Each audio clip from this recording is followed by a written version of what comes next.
Assalamualaikum warahmatullahi wabarakatuh. Pada kegiatan pembelajaran daring pada hari ini, pada mata pelajaran matematika wajib, kita akan mempelajari sistem pertidaksamaan linear dua variabel.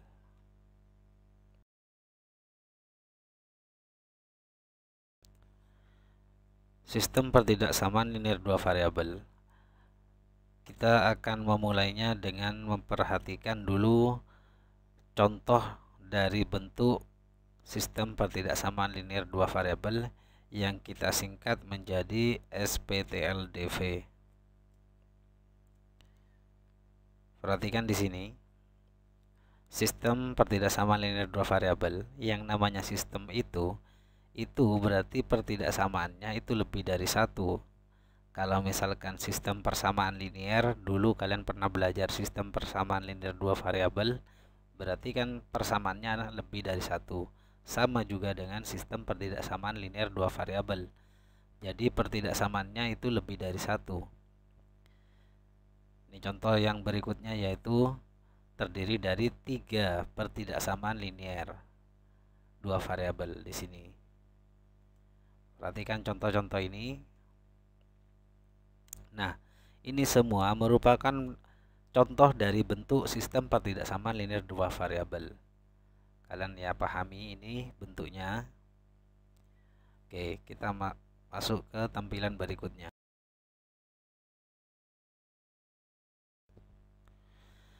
Menentukan penyelesaian sistem pertidaksamaan linear dua variabel.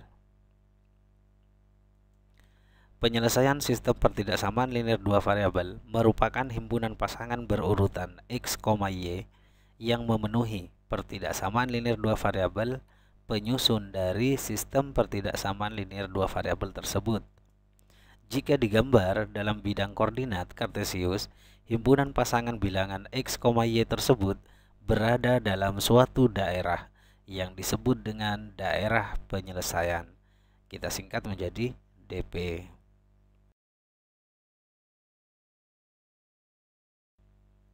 Perhatikan contoh soal. Tentukan daerah penyelesaian dari. Perhatikan bentuknya, bentuk sistem pertidaksamaannya ini perhatikan. Langkah pertama, kalau kemarin dalam menentukan penyelesaian dari pertidaksamaan linear dua variabel, langkah-langkahnya yang pertama yaitu menentukan garis pembatas. Nah, sama. Cara menyelesaikannya juga sama. Kita tentukan dulu garis pembatas dari masing-masing pertidaksamaan linear dua variabel tersebut. Oke, kita mulai dari yang pertama, pertidaksamaan yang pertama. Tandanya kita rubah dulu menjadi sama dengan untuk mempermudah. Setelah itu kita jabarkan, bisa dengan cara penjabaran seperti yang kemarin, memotong sumbu X, memotong sumbu Y, atau kita langsung gunakan dalam bentuk tabel seperti ini. Ketika memotong sumbu Y, memotong sumbu X, maka Y sama dengan 0. Jadi berarti ketika Y sama dengan 0, maka Y di sini kita ganti dengan 0, maka sisa 3X plus 0 sama dengan 3, maka menjadi 3X sama dengan 3. X sama dengan 3 dibagi 3 itu sama dengan 1. Oke, maka koordinatnya sama dengan 1,0. Setelah itu memotong sumbu Y, maka X sama dengan 0. Berarti X ini kita ganti dengan 0.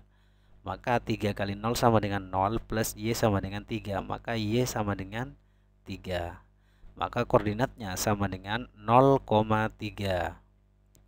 Oke, kita masuk ke dalam pencarian garis pembatas pada pertidaksamaan yang kedua.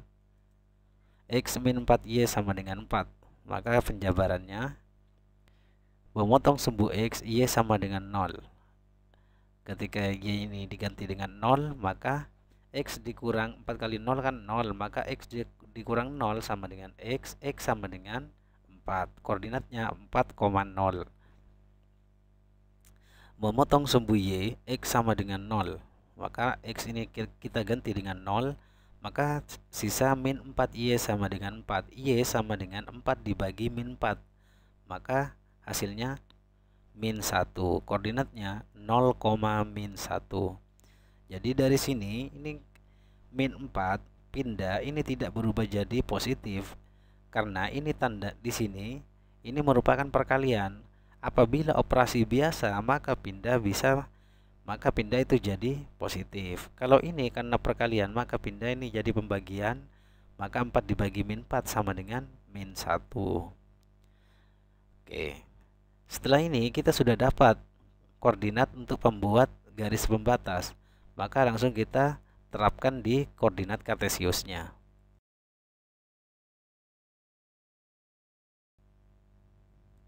Oke. Setelah kita lakukan ini tadi, kita tulis kembali. Kita masukkan ke koordinat kartesiusnya. Kita buat koordinat di sini. Ini adalah sumbu X, ini adalah sumbu Y. Yang pertama yang ini kita masukkan ke sini. 1,0 di mana? Di sini kan. 0,3 di sini. Jadi ini merupakan garis pembatasnya. Untuk yang ini, garis pembatasnya ini. Setelah itu garis pembatas yang kedua 4,0 di sini. 0, min 1 di sini. Garis pembatasnya putus-putus. Kenapa? Karena di sini tandanya tidak ada sama dengan hanya kurang dari.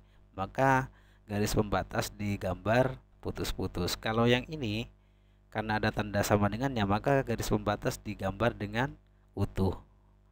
Oke. Selanjutnya yaitu yang ini. Pertidaksamaan yang ketiga, X kurang dari 6 berarti ada di sumbu X yaitu koordinatnya 6.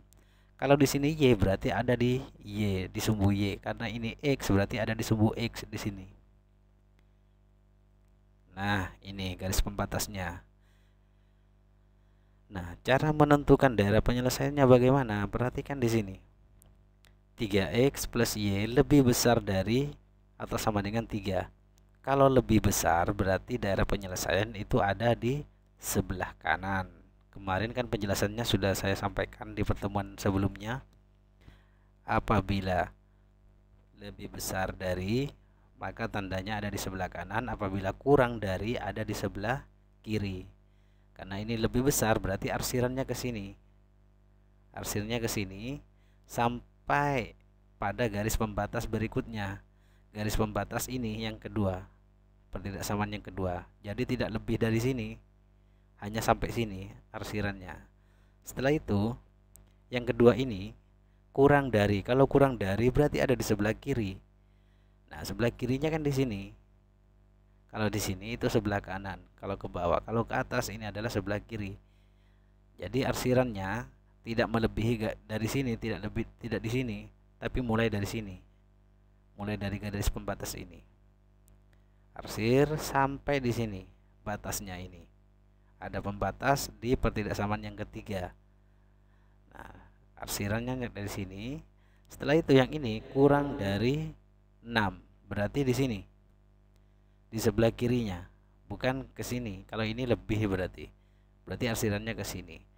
Jadi ketika arsiran ini digabung menjadi seperti ini.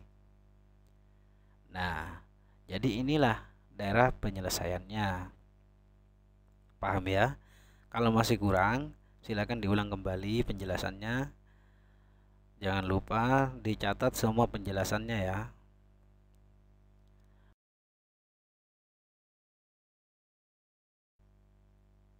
Perhatikan ini soal. Tentukan daerah penyelesaian dari ini. Kalian ini kerjakan semuanya, lalu kalian kumpulkan ke Google Classroom. Silakan dikumpulkan dan semua catatannya juga catat. Apa yang saya sampaikan juga dicatat ya, jangan lupa. Dan ini tugasnya dikumpulkan 1 hari menjelang di pertemuan berikutnya.